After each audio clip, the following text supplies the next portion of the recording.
If I lost everything but had to rebuild my health and longevity from scratch, this is the toolkit that I'd start with.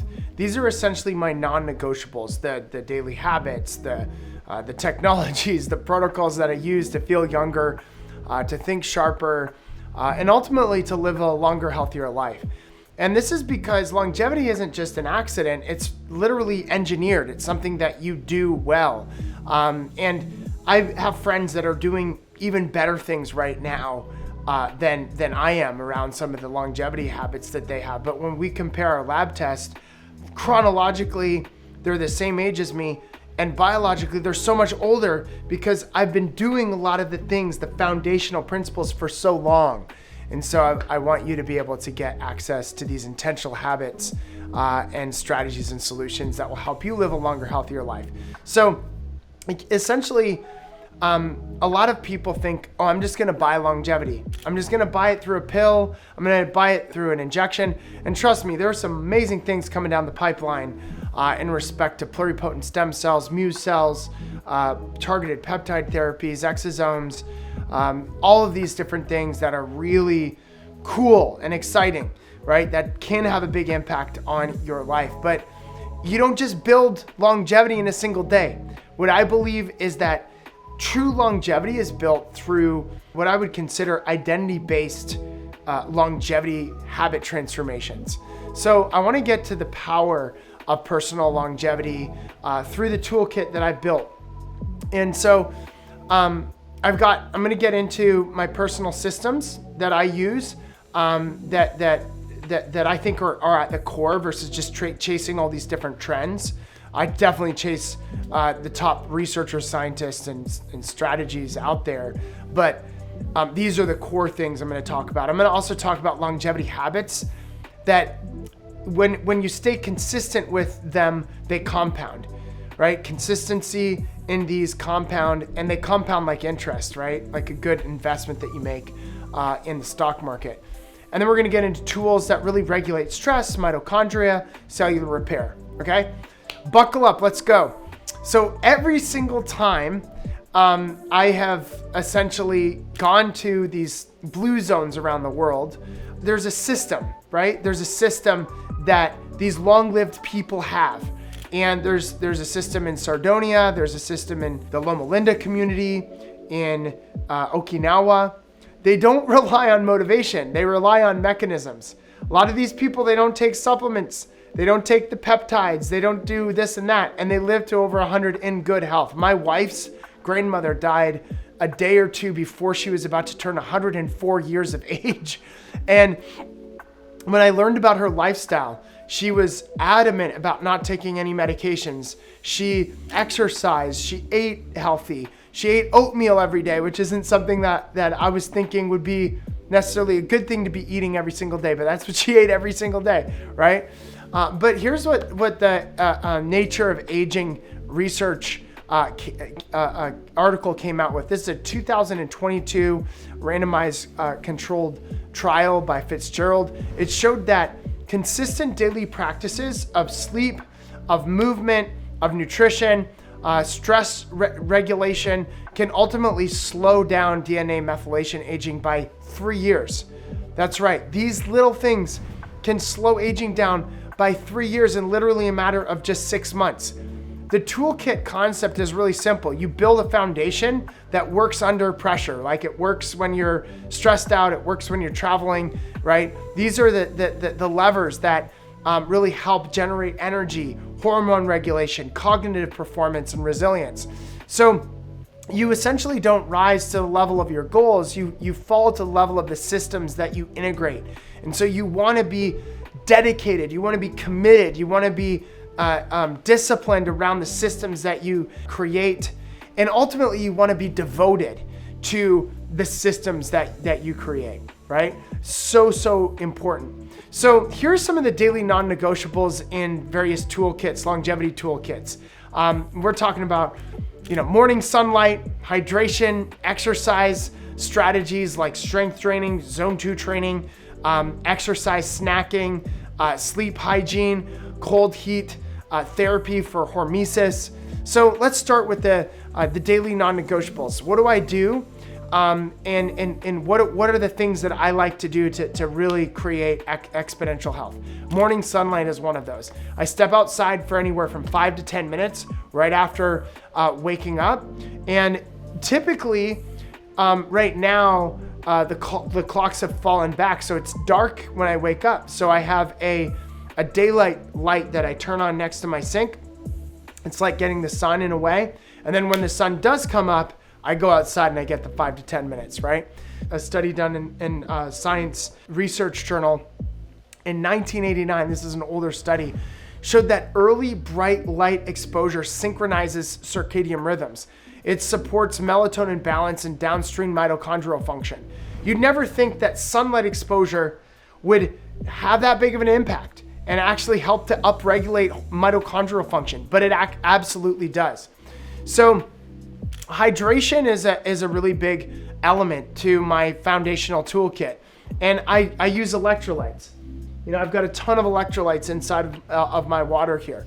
And in a 2023 study in eBiomedicine, they did an analysis and they found that mild chronic dehydration measured by higher serum sodium levels was linked to accelerated biological aging and higher mortality. People that are dehydrated will age faster and die sooner, okay? So I started drinking more water years ago. I started drinking, in the morning, half a liter of water right when I wake up. I like to put mineral water, like electrolytes in the water. I like to put some sea salt. I like to put some fresh squeezed lemon or lime. But these are practices that I do every single day. Another thing that you want to consider in your toolkit is your movement and getting into a movement rhythm, right? Every night before bed, I do myofascial release. It relaxes me. Some people, it stresses people out, but I do resistance training 3, 4, 5 times a week.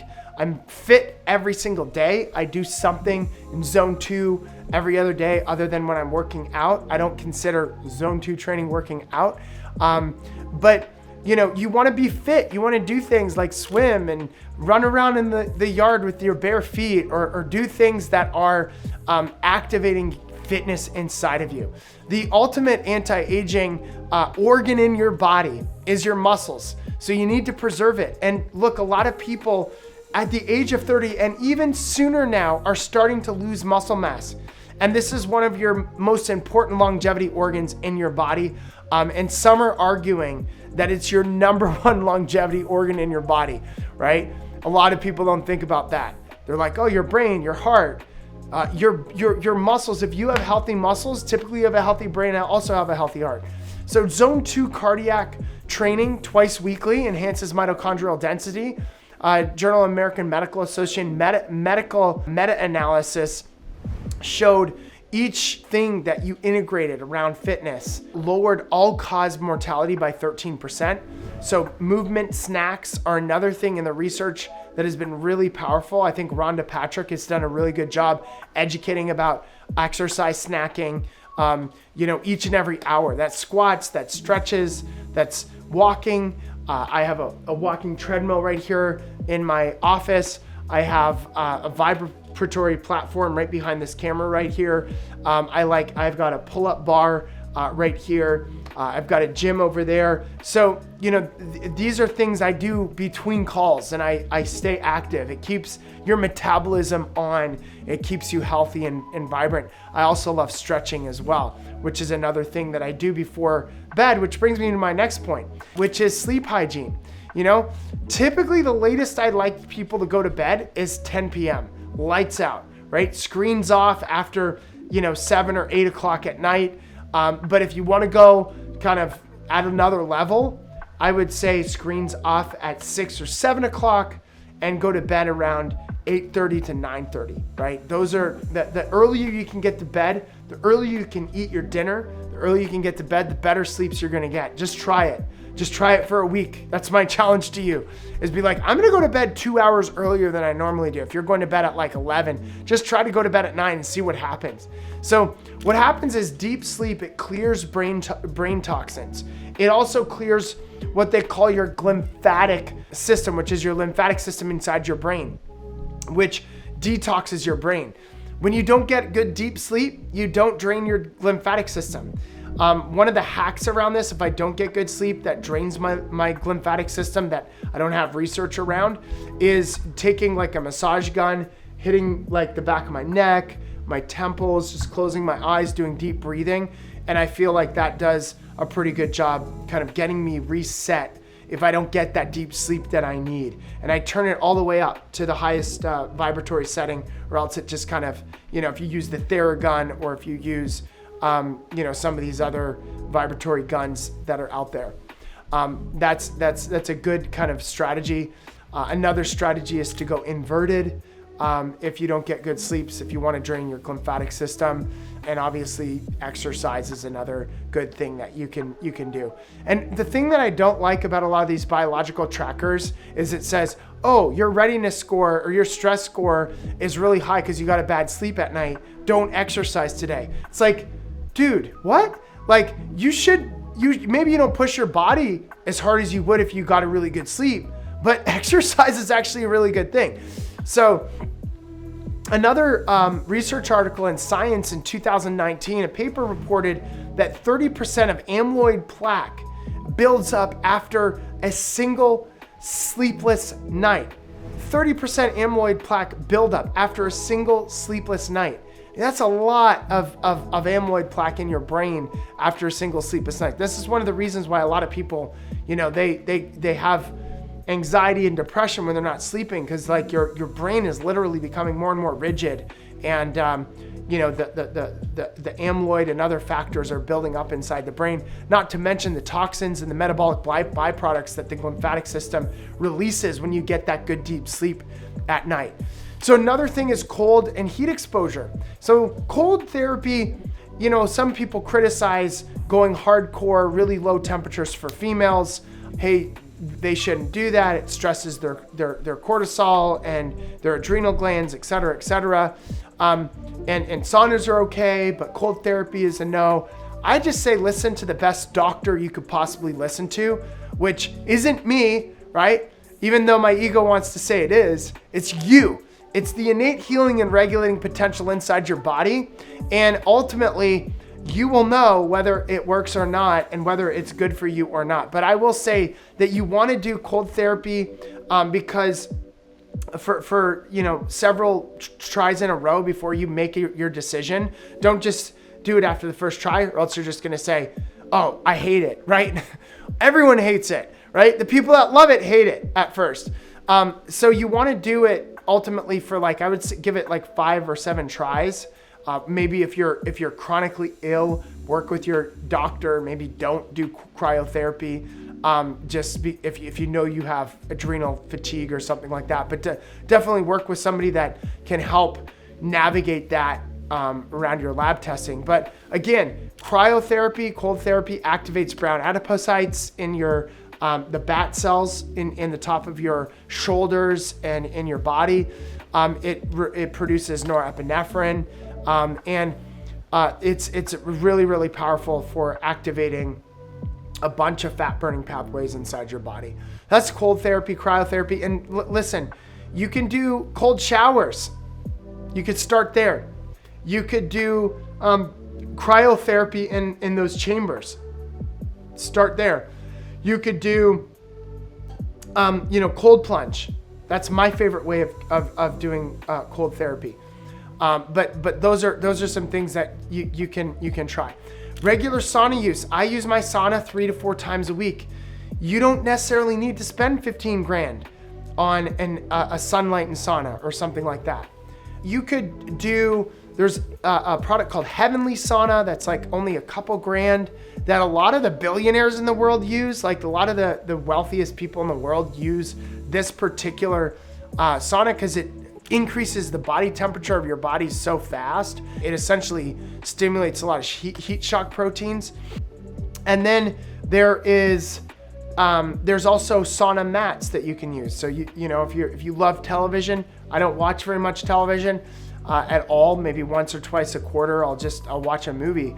But one of the things that some people do is they'll just get a sauna mat. They'll put a towel underneath it. They'll crank it all the way up. This is a near and infrared sauna mat. and they'll just sit there, watch a movie or whatever, and they're sauning at the same time. So regular sauna use is good 3 to 4 times per week, reduces cardiovascular mortality by 40% in a Finnish study that was done. It was published in JAMA back in 2015, and really powerful stat there. So ultimately, discipline is remembering what you want most, not what you essentially want now, right? You want to look at the long-term goals that you have. You want to look at what your vision is for the future and be dedicated to it. And what's the word again? One of my favorite words now is you want to be devoted to it, right? Devoted to these tools that you can integrate. So must-have tech in your longevity toolkit are below. I think that you should use a continuous glucose monitor or a CGM, at least for a short period of time. I think you should be tracking your HRV, your sleep. I think you should also look at biophotomodulation, and you should also look at biological age testing. It's fun, and it gamifies the approach to health. In fact, I'm doing it every single month now, and I'm seeing some really cool shifts and transformations in my health just through the things that I'm doing. So the next thing is technology, right? Data isn't just cool, it's really the feedback that we need to help us change our behavior and to gamify the approach to longevity and vitality. But continuous glucose monitors are really powerful. A study in 2015 in the Journal of Cell showed this trial that people eating identical meals had to up to 4-fold different glucose responses. Providing it says essentially proves that nutrition, it must be personalized because everybody responds differently from it. So what I like is this app called Thea, THIEA, I believe it is, Thea. And you just put the CMG monitor on it. It's an app that also looks at your food and all these other things. Very powerful. But your heart rate variability is another thing that we want to look at. So what I like is devices like Whoop or Aura or an Apple Watch, etc., that you can look at how you're recovering and what your stress scores are for a day. A Frontiers in Cardiovascular Medicine 2021 meta-analysis linked higher heart rate variability to lower mortality and slower biological aging, right? These are better markers than cholesterol. Grip strength's a better marker than high blood pressure for all-cause mortality. It's like, why are people telling us about this, right? Another thing that I love is biophotomodulation, right? Get out in the sun. Certainly, I see the sun right out the window there. I can't wait to get outside and take all my clothes off. Not all of them, you know what I'm saying, though. But I just love getting out in the sun. That's the best biophotomodulation you could possibly get. But the way I like to put my panels is my blue light, green light, red light therapies. I put them right in around my sink. And so I wake up, I go brush my teeth, do my breathing, all that right in that one area, do my affirmations right at my sink. And I can wash my face, all of that right at my sink. So that's a little hack for you, because if you look at some of these longevity hackers that are out there, I mean, they'll do all this stuff and then they'll go and sit in front of the red panel for 30 minutes. And it's because a lot of them are billionaires and they don't really have to do all of this stuff every day, that maybe I do. So I look at how can I stack multiple things at the same time. So daily 660 to 850 nanometer red near infrared light, it boosts mitochondrial output. It's a really powerful element. There's a photobio scientific review that was done by Hamblin in 2020. It demonstrated that enhanced ATP synthesis via a cytochrome C oxidase activation was done through red light therapy, which is very powerful. Now, another thing that I like to look at is biological age testing. Tools like True Age from True Diagnostics, or glycan age scores, track methylation, and a Nature of Aging 2020 multi-omics study. It found that mitochondrial inflammatory markers explain 80% of biological age variances. So if you look at your mitochondrial and your inflammatory scores, it looks at 80% of the variances in biological age. So if you can't measure it, you can't master it. Highly recommend mastering it. You don't need to do what I'm doing, where I'm mastering, stuff every single month and week. I'm doing a bunch of different things, and I have, companies always sending me supplements and lab tests and all of that other stuff. So I want to talk to you about nutrition, supplement staples. These are kind of core elements. I'm going to get into my core nutrition, what my diet looks like. I'm going to get into intermittent fasting, how I intermittent fast. I'll look into, show you fundamental supplements like magnesium and some of the things that I like to take, creatine, and some stacks that I really like as well. And I have other videos that go deeper into these stacks that you should check out on my YouTube channel. But my nutrition strategy is very simple. I eat for mitochondrial health. I eat for brain health, heart health. I look for the foods that are the best for me. I follow a diet that's specific to my genetics. So what is specifically the best foods for me is a low-carb Mediterranean diet. What I have found is that it's almost it's a really good diet for most people to be on. And then I diet vary, right? I like to diet vary. Some days I'll go really high carb. Other days I'm like, most of the time I'm in ketosis or beta oxidation, right?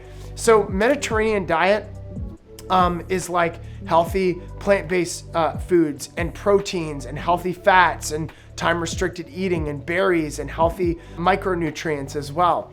And what I will say to people that are both vegan, vegetarian, and carnivore is I have done both, right? And I even do cleanses where I will go into like an alkaline vegan type cleanse, and I feel amazing, and it resets my microbiome. Not something that does well for me long term. Then I'll do carnivore, and there's some amazing things that happen for me there. What I would recommend, if you're ethically not attached to animals and the whole process of eating animals, is just experiment with these different diets, right? Ultimately, if you're eating whole food, it's amazing. If you go carnivore and you're eating berries and healthy fats and mostly protein, you feel amazing because you're getting rid of a lot of the foods that you're sensitive to that typically people eat. So what I like to do is I like to bring it together in the, a protein forward, low carb Mediterranean diet. And I think it's a really good diet for longevity.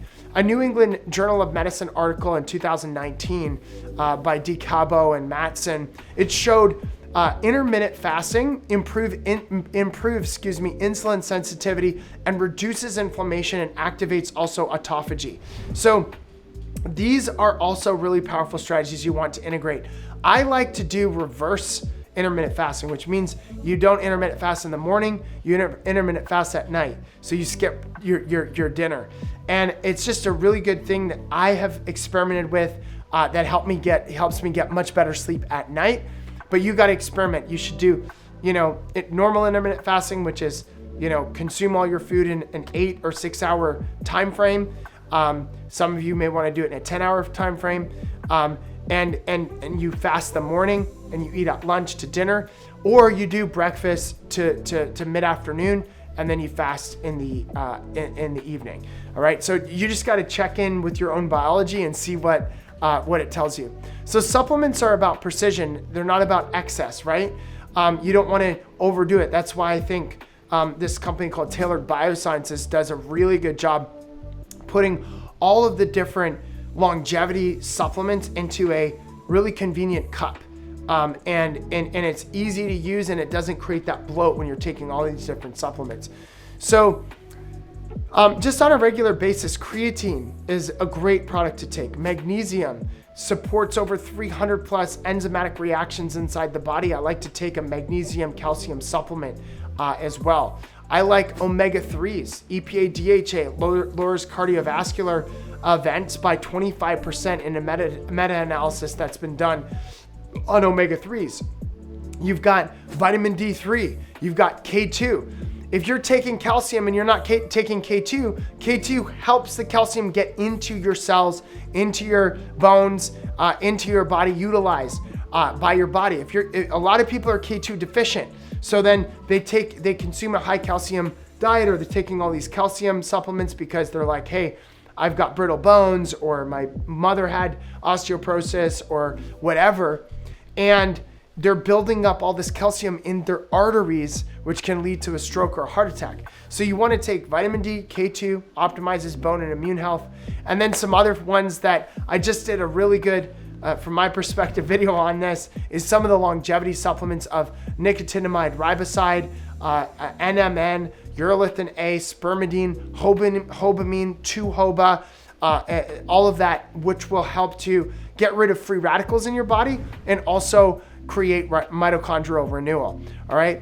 An article in Nature of Aging, 2022, that was also published in JAMA in 2022. It showed that 3 to 5 grams of creatine support muscle mass. It supports ATP buffering. It supports brain function. So creatine is really important. So you don't essentially age from a lack of calories. You age from a lack of cellular communication. So the nutrients that you consume communicate to your cells to tell your cells to stimulate the AMPK pathway or the mTOR pathway or the SIRT1, 2 pathway, etc.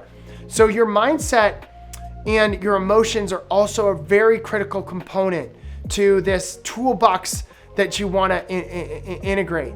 So you could take all the right supplements, you could take all the new stem cells and products, but the key point that I want you to come away with this section of the presentation is you want to have a purpose. You want to have a community that you can surround yourself with, that's a healthy community that will ultimately extend your lifespan and your health span.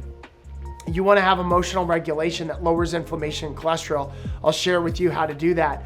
And you want to be in a state of gratitude and meditation on things like love and joy and happiness and peace that will literally improve your gene expression. And if you don't believe me, check out the book Biology of Belief, or look at Dr. Emoto's Hidden Messages in Water. It's pretty crazy stuff. But the next layer isn't just about the physical, it's about the emotional and about the spiritual, right? The longest lived people shared 2 things in common: a spiritual purpose and connection with people and community, right? A Journal of American Medical Association Psychiatry journal article that did an analysis in 2022, they found that there's a strong correlation between social ties and reduced premature mortality by, guess how much? 45%. Crazy, right? Absolutely crazy. So daily gratitude journaling, it also lowers interleukin-6 and C-reactive protein. That was done in Psychosome Medicine in 2016. Can you believe that? Literally, gratitude journaling is impacting interleukin-6 and CRP. Like, that is unbelievable. But it's something that you can take to heart and be like, okay, maybe I'm going to start gratitude journaling every day. I think one of the reasons why that mechanism works is because you get in a place where you're just so grateful for the things in your life, and you get away from all this negativity. And I'd rather people get into gratitude journaling and surround themselves with a healthy community than getting into social media, right? Social media is cancer for a lot of people, and it causes a lot of disease and challenges because it causes a lot of stress, unless you're getting educational content like this that will help you actually improve your life. Meditation also increases telomerase activity within 8 weeks. There's a psychoneuroendocrinology article in 2018 that was done by Conlin and his colleagues, and they found that 5 minutes each morning of visualizing who they want to become, not just what they want to do, impacted their health in a dramatic way. So ultimately, a peaceful mind is the most powerful longevity drug. A peaceful mind is absolutely essential, which is why Spirituality is also very important, and I integrate spirituality, gratitude, giving, serving, etc. into my day, which I think is very essential. So these tools aren't just trends, they're principles, okay? They work because they target the root drivers of aging, inflammation, mitochondrial decline, emotional dysregulation. You don't have to do all of them at once. You can pick one habit for your body, one habit maybe for your mind, one habit maybe for your spirit or your soul. And then you can ultimately master those one habits, and you stack those habits one on the other month after month after you've integrated one into your lifestyle. So that's ultimately how you build your personal longevity toolkit. And remember that longevity isn't built in decades, it's built in decisions. And that word that I talked to you about before, it's not just dedication, it's not just a decision, it's devotion. You have to be devoted and committed to what you want to do. I just got back from West Palm Beach from a leadership conference, and that was one of the things that they said, don't set goals, set commitments. Don't set goals, be devoted to something that you're not going to let slip, right? So here's my closing message, is that longevity isn't something that you start at 70, right? Or 80 years old. Hopefully, if you're 70 or 80 years old, definitely start it, right? But if you're 50, 40, 30, 20, great time to start. It's something that ultimately you want to integrate into your habits every single day. The practices, every breath, every bite, every bedtime routine. It's a brick in the foundation of your longevity future. So just ask yourself, what is your toolkit? What is the thing that is actively pushing you towards a longer, a better life? And what I'd love for you to do is subscribe. Share this information with someone that you know, like, trust, respect, that you want to see elevate their health and their life. And I'd love to see you in the next video, where we're going to break down all of these different elements of how you can test your biological age, customize your routines, maximize your results. So I look forward to adding value to you. And all you need to do is click that bell button to be notified about future videos, and subscribe to get connected to my future videos on YouTube. And then you can also download my podcast at Longevity Leaders. You can find it in iTunes. And remember, longevity isn't about adding years at the end of your life. It's about adding life to every year in between, right? And this toolkit will help you. It will help you build your purpose. It will help you build your youth, and it will help you live a longer, healthier life. So thank you again for watching, and I look forward to adding more value to you in the future. Much love. God bless. Thank you so much.